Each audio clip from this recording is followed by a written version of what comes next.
Okay, आज की class start करते हैं। तो जैसे कि आपको पता है कि हम न्यूमेरिकल कर रहे हैं रोटेशनल मोशन के। तो आज जो सबसे पहला क्वेश्चन मैं ले रहा हूँ वो एग्जाम्पल 9.3 है। सो इस क्वेश्चन में क्या रहा है, the diameter of a solid disc is 0.5 metre. तो एक सॉलिड डिस्क है जिसका डायामीटर हमें गिवन है 2r 0.5 metre and its mass is 16 kg.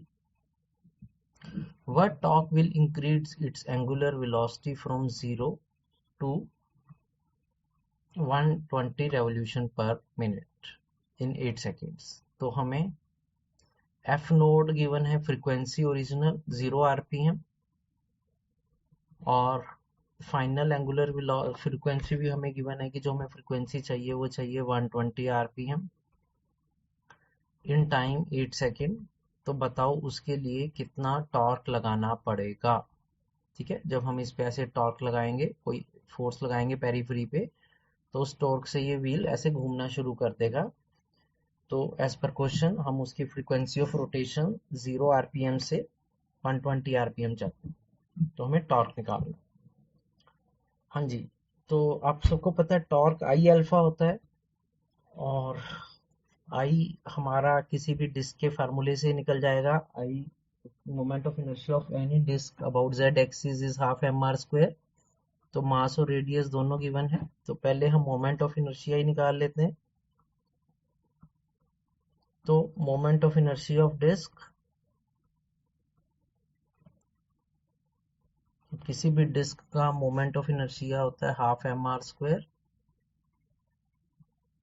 तो ये हो जाएगा हाफ इंटू 16 इंटू, अगर 2r 0.5 है तो रेडियस 0.5/2 का स्क्वायर हो जाएगा। इसे हम सॉल्व कर लेंगे, ये हो जाएगा half into 16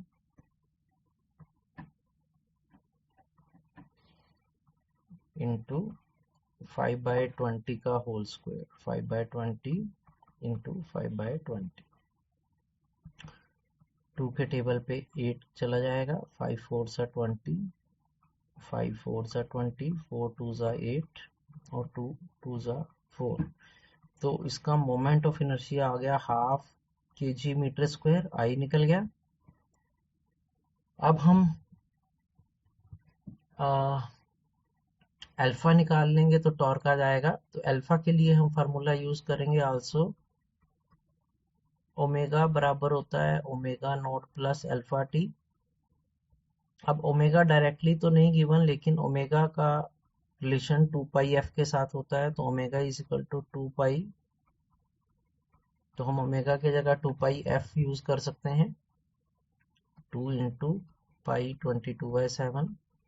F final frequency 120 RPM चाहिए, लेकिन मेक श्योर आप इसके रेवोल्यूशन पर सेकंड बनाओगे।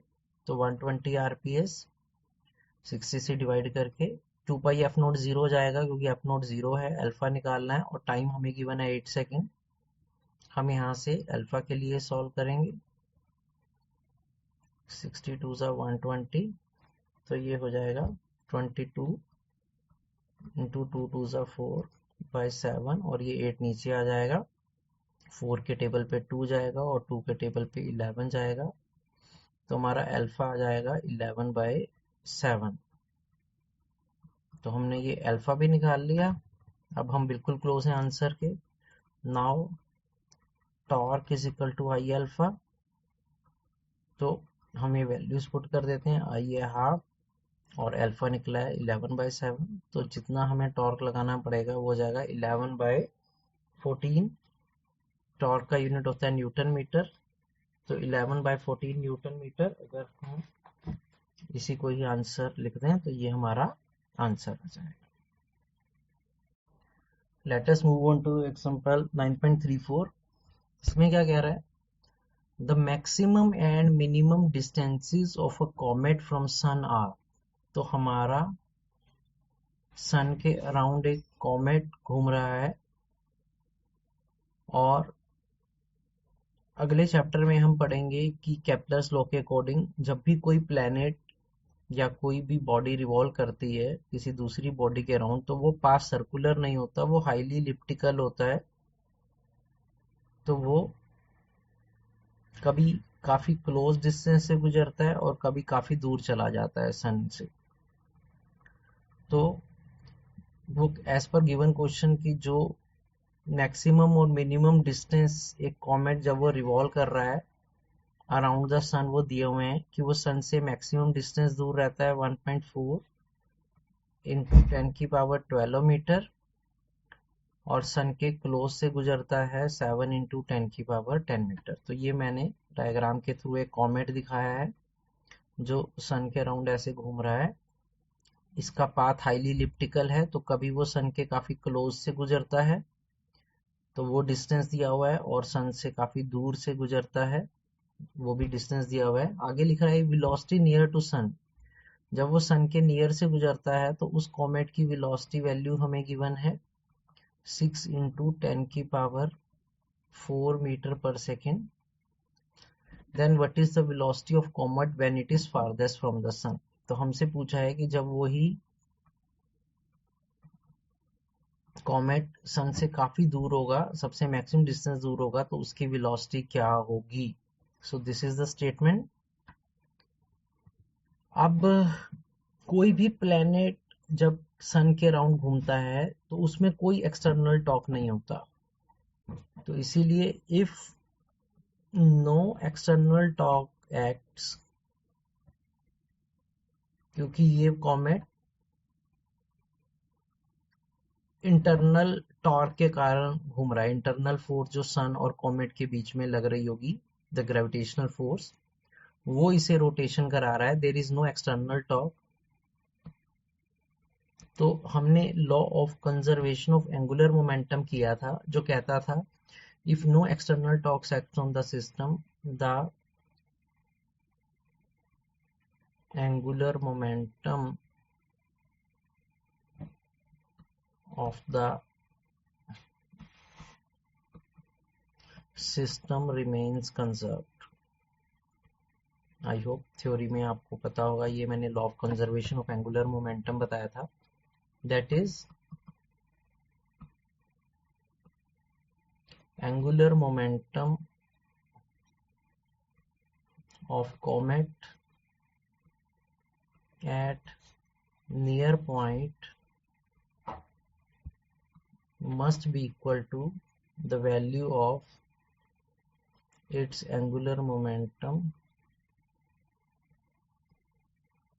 of the comet at far away point, right? तभी कंजर्व रहेगा। अब एंगुलर मोमेंटम प्रोडक्ट होता है मास के, वेलोसिटी के और रेडियस के। तो हम लिख सकते हैं m1 v1 r1 is equal to m2 v2 r2। अब m1 m2 mass of comet तो फिक्स ही रहेगा क्योंकि मास ऑफ कॉमेट चेंज नहीं होगा, तो मास ऑफ कॉमेट तो वही रहेगा दोनों पॉइंटों पे, यानी कि v1 r1 is equal to v2 r2। अब v1 की हमें वैल्यू गिवन है 6 इंटू 10⁻4 और r1 उसका नियर पॉइंट डिस्टेंस भी दिया हुआ है 7 इंटू 10⁻10। v2 हमसे पूछा है और r2 गिवन है 1.4 इंटू 10⁻12। तो बहुत इजीली हम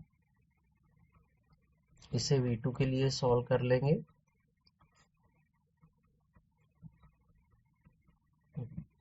तो 7 1.4 से 0.2 के टेबल पे कट जाएगा, 0.2 6 पे 30 के टेबल पे कट जाएगा, तो ये आ जाएगा 3 इंटू 10⁻1 प्लस 4 प्लस 10 माइनस 12। 10 की पावर को मैंने इकट्ठा कर लिया, तो हमारा v2 आ गया 3 इंटू 10⁻3 मीटर पर second. So this is your answer. तो उस कॉमेट की वेलोसिटी जब वो दूर वाले पॉइंट से गुजरेगा वो इतनी रह जाएगी। अब आप वैल्यूज को कंपैरिजन करके देखो, जब वो कॉमेट सन के नियर घूम रहा है तो उसकी स्पीड बहुत बढ़ रही है, 6 इंटू 10⁻4 हो गई थी।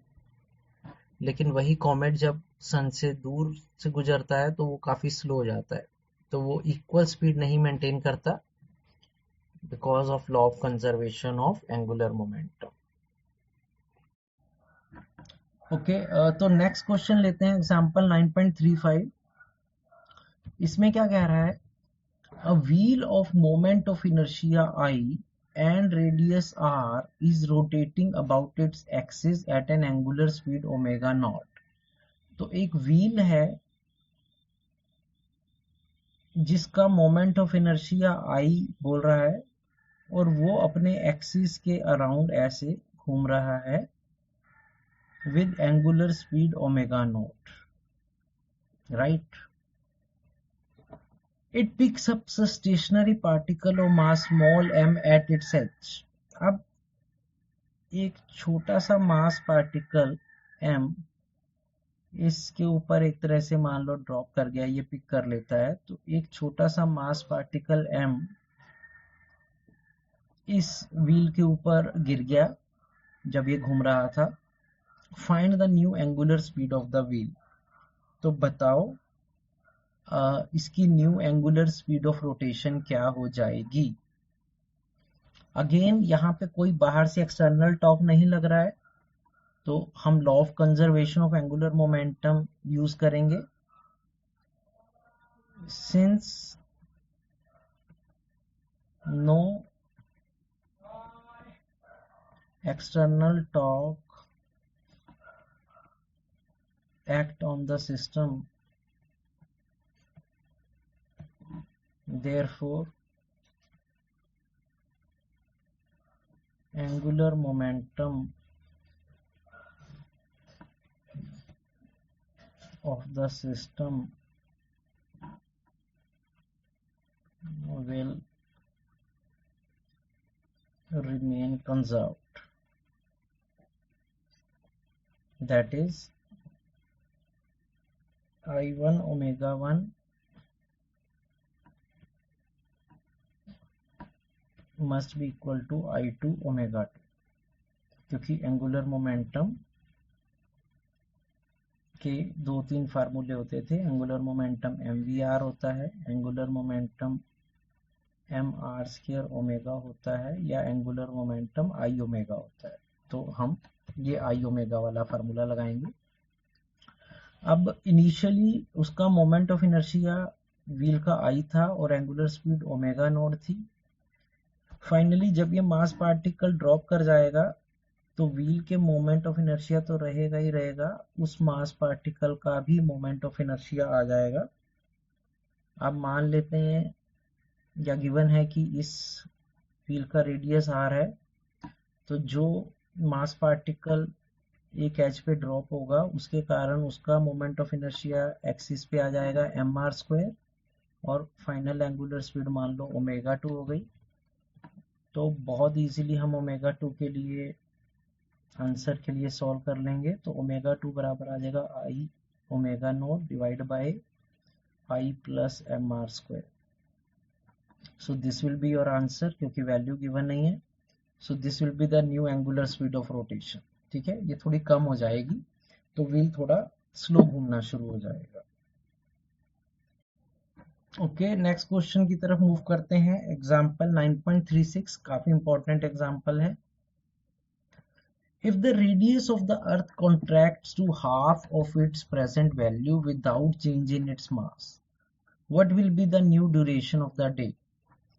तो इस क्वेश्चन को समझो। वो कह रहा है कि हमारी अर्थ है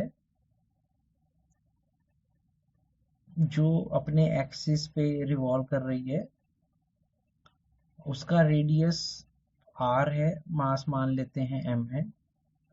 अब वो एक हाइपोथेटिकल सिचुएशन दे रहा है कि मान लो हमारी अर्थ श्रिंक करके हाफ साइज पे रह जाए, यानी कि हाफ द रेडियस हो जाए विदाउट लूजिंग एनी मास, लेकिन मास उतना ही रहे। तो इसका मतलब रेडियस r से घटकर r/2 हो जाएगा, लेकिन अर्थ का मास m ही रहेगा।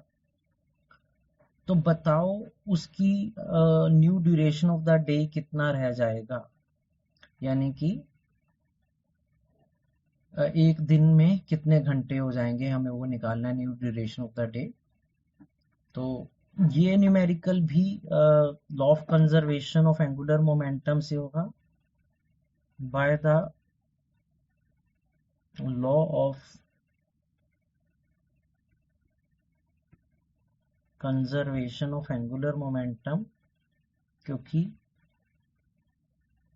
हमें बाहर से कोई टॉर्क नहीं लग रहा है। तो अगर इफ टॉर्क एक्सटर्नल 0 होता है then angular momentum of the body या system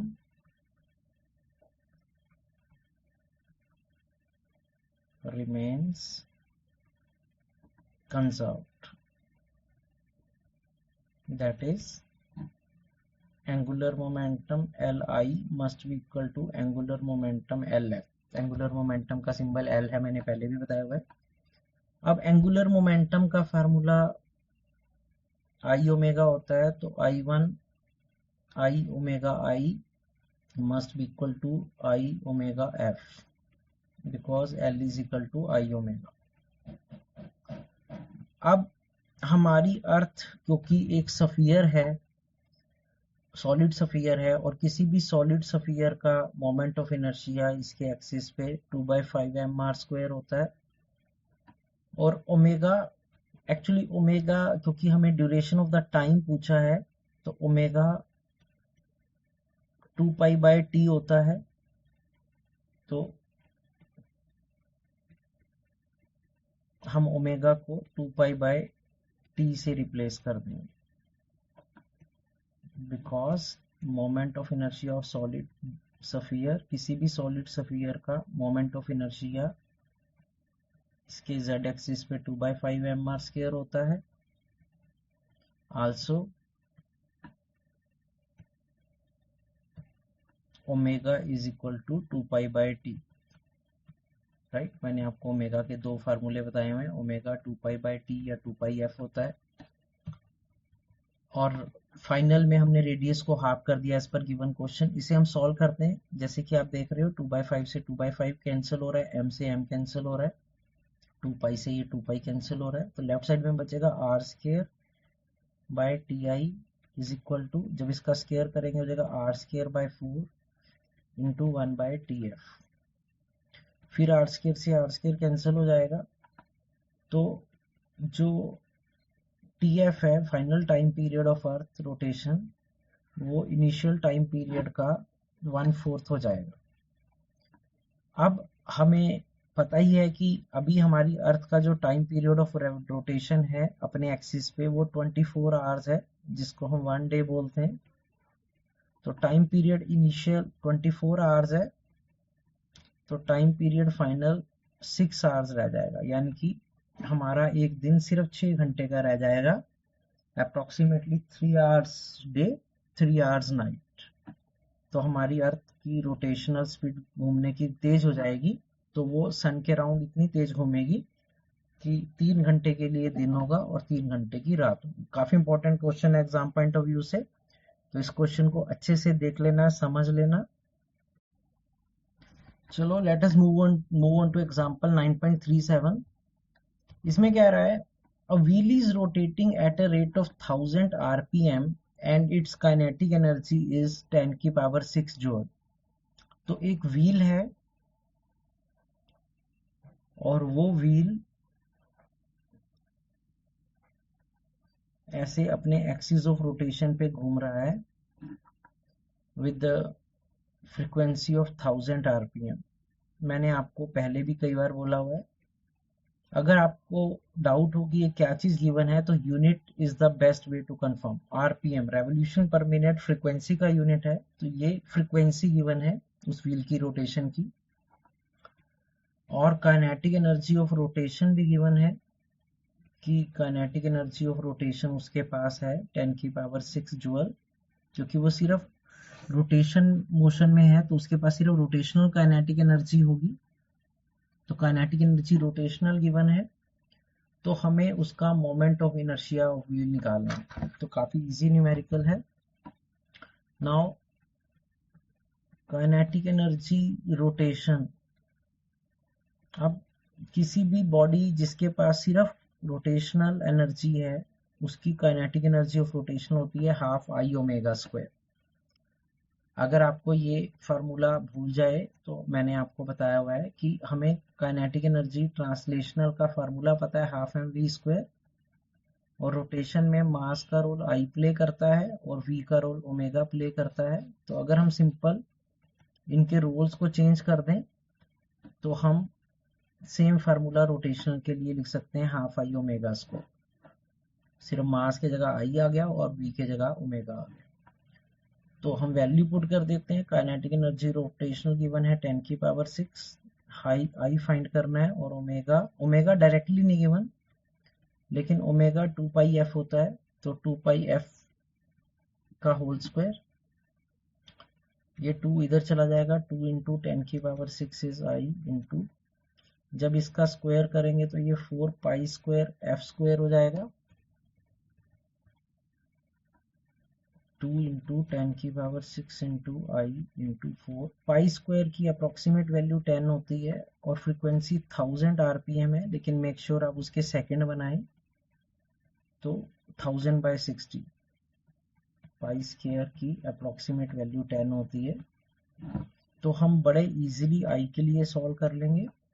तो अगर हम इसको आई के लिए सॉल्व कर लेंगे तो ये हमारा आंसर आ जाएगा कि इस व्हील का जो मोमेंट ऑफ इनर्शिया इस एक्सिस पे होगा वो कितना होगा, 182.4 kg metre square. Okay, let us move on to example 9.38। उसमें कह रहा है a flywheel of mass 0.2 kg and radius 10 centimetre is rotating with 5/pi revolution per second about an axis perpendicular to its plane passing through its center। तो हमारे पास एक fly wheel है sort of disc जो अपने perpendicular to plane यानी कि Z axis पे ऐसे घूम रही है। तो उसका हमें मास गिवन है 0.2 kg, फ्लाई व्हील का रेडियस गिवन है 10 सेंटीमीटर, उसकी फ्रीक्वेंसी ऑफ रोटेशन गिवन है 5/pi रेवोल्यूशन पर सेकेंड या रोटेशन पर सेकेंड। तो हमें दो चीजें निकालनी है, एक उसका एंगुलर मोमेंटम वैल्यू निकालना है और एक काइनेटिक एनर्जी रोटेशन निकालना है, राइट, क्योंकि वो सिर्फ उसके पास रोटेशनल एनर्जी होगी। तो ज़्यादा मुश्किल सम नहीं है। सबसे पहले हम इसका मोमेंट ऑफ इनर्शिया निकाल लेंगे। एक्चुअली फ्लाई व्हील एक रिंग की तरह होता है, डिस्क की तरह नहीं। तो we know L is equal to I omega. अब हमने कई न्यूमेरिकल में यूज किया ये रिलेशन कि एंगुलर मोमेंटम आई ओमेगा का प्रोडक्ट होता है और मोमेंट ऑफ इनर्शिया एक रिंग का जेड एक्सिस पे एम आर स्क्वायर होता है और ओमेगा 2 पाई एफ होता है। तो हमने moment of inertia of ring का फार्मूला यूज कर लिया एम आर स्क्वायर और omega is equal to 2 pi F. तो ये मैंने इनसे रिप्लेस कर दिया क्योंकि हमें इसी में वैल्यू गिवन है। अब हम इसे वैल्यू पुट कर देते हैं। मास गिवन है 0.2, रेडियस 10 सेंटीमीटर के मीटर बनाएंगे तो 0.1 मीटर हो जाएगा, 0.1 मीटर का स्क्वायर 2 पाई और एफ गिवन है 5/pi। तो ये मैंने वैल्यूज पुट कर दी। इसको हम सॉल्व कर लेंगे इजीली एल के लिए। तो अगर हम इसको सॉल्व करेंगे तो पाई से पाई कैंसिल हो जाएगा, तो ये आ जाएगा 2 इंटू 10 की power -2 kilogram metre square second inverse.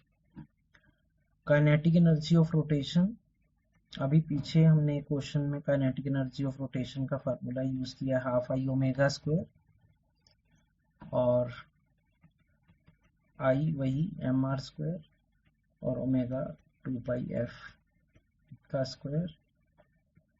तो इसे भी हम सिंप्लीफाई करते जाते हैं, half M R square into, जब इसका स्क्वायर करेंगे जगह 4 पाई स्क्वायर एफ स्क्वायर। फिर वैल्यू पुट कर देते हैं, हाफ मास गिवन है 0.2, रेडियस 0.1 का स्क्वायर 4 पाई स्क्वायर अभी बताया, पिछले सब में 10 होता है अप्रोक्सीमेट, और एफ 5/पाई है तो उसका स्क्वायर करेंगे 25/पाई स्क्वायर, या पाई स्क्वायर ही रहने दो क्योंकि पाई स्क्वायर से पाई स्क्वायर कैंसिल हो जाएगा, तो पाई स्क्वायर ही रहने देते हैं। तो पाई स्क्वायर से ये पाई स्क्वायर कैंसिल हो जाएगा। हम इसको सॉल्व कर लेंगे तो इसकी काइनेटिक एनर्जी ऑफ रोटेशन भी आ जाएगी कि ये फ्लाईव्हील कितनी काइनेटिक एनर्जी से घूम रहा है, 0.1 जूल। तो ये हमने दोनों आंसर निकाल लिए। एंगुलर मोमेंटम ऑफ व्हील इतना होगा और काइनेटिक एनर्जी ऑफ रोटेशन इतनी होगी। हाँ जी, एग्जाम्पल 9.39 पे चलते हैं। इसमें क्या रहा है, an energy of 484 joule is spent to increase the speed of flywheel from 60 rpm to 360 rpm। तो हम एक फ्लाई व्हील पे वर्क डन करते हैं जिससे हम उसे एनर्जी देते हैं 484 जूल की, ताकि उसकी स्पीड ऑफ रोटेशन को बढ़ा सकें।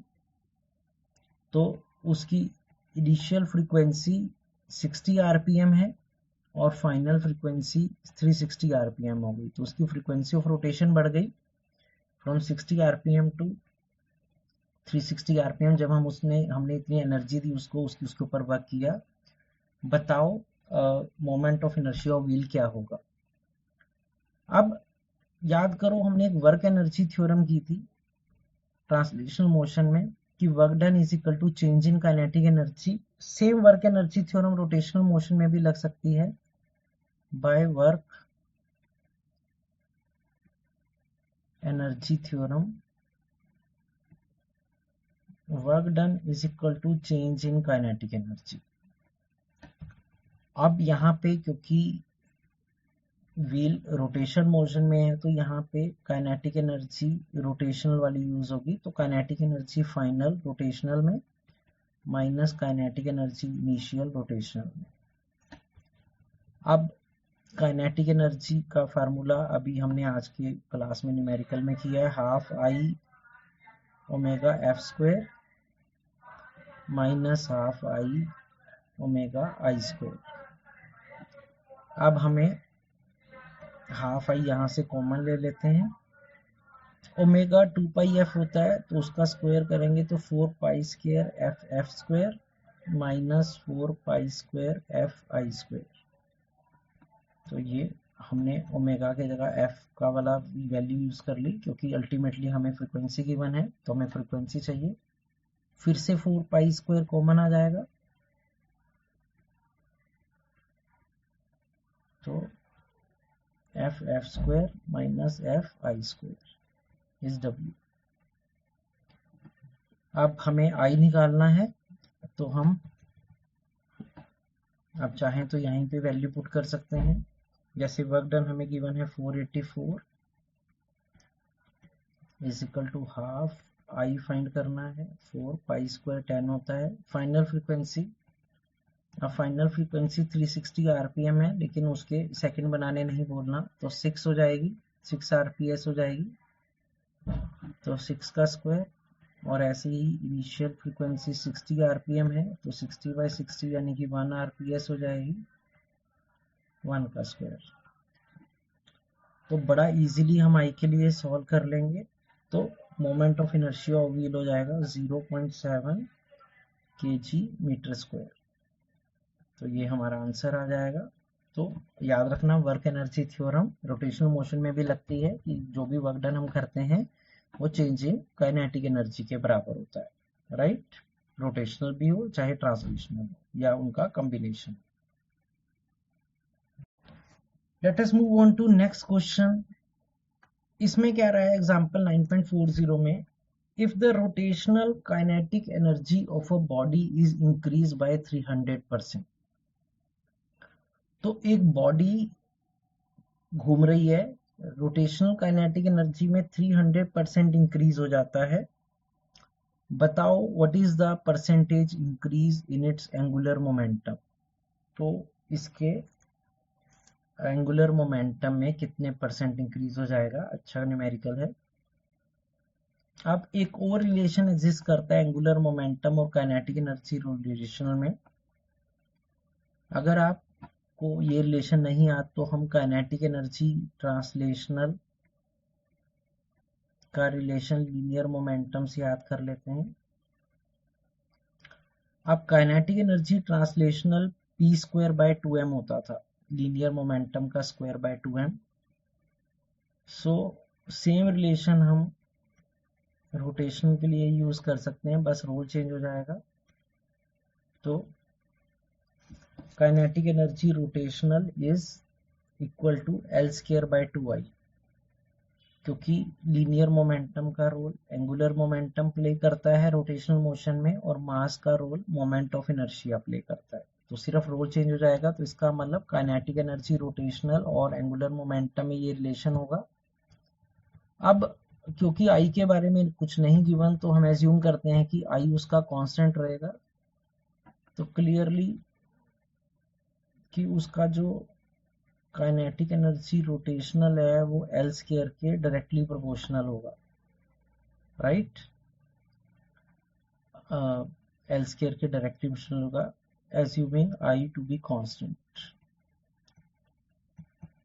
कि उसका मोमेंट ऑफ इनर्शिया में कोई चेंज नहीं हुआ, क्योंकि उसके बारे में कुछ लिखा नहीं है, तो हम एज्यूम करेंगे कि वो कांस्टेंट है।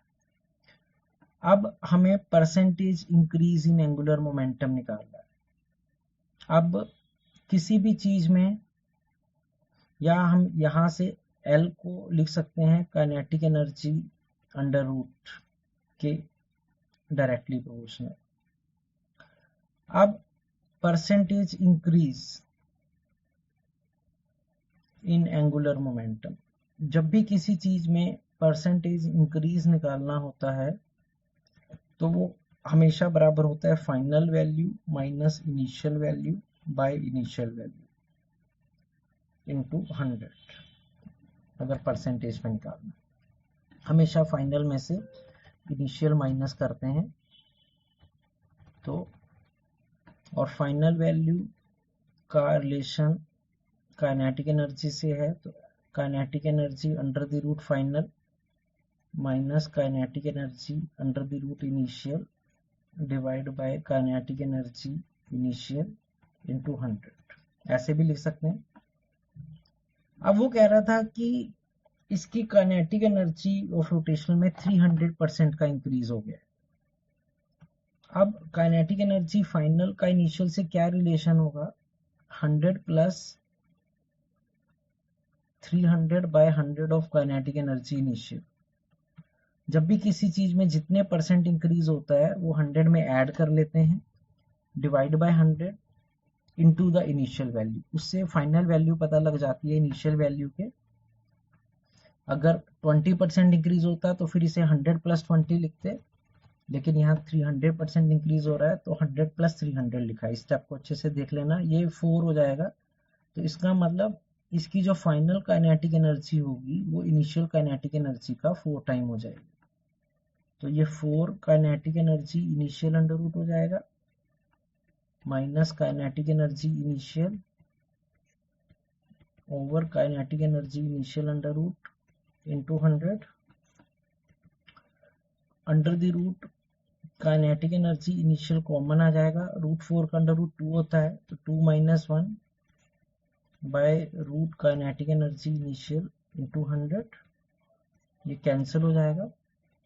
तो ये हमारा आंसर आ जाएगा कि जो percentage increase in angular momentum होगा वो 100% हो जाएगा। तो अच्छा न्यूमेरिकल है। परसेंटेज कंसेप्ट को क्लियर करने के लिए न्यूमेरिकल्स में परसेंटेज पे न्यूमेरिकल आ जाते हैं, तो इसको भी थोड़ा टाइम लगा के अच्छे से हर स्टेप को देख लेना और समझ लेना।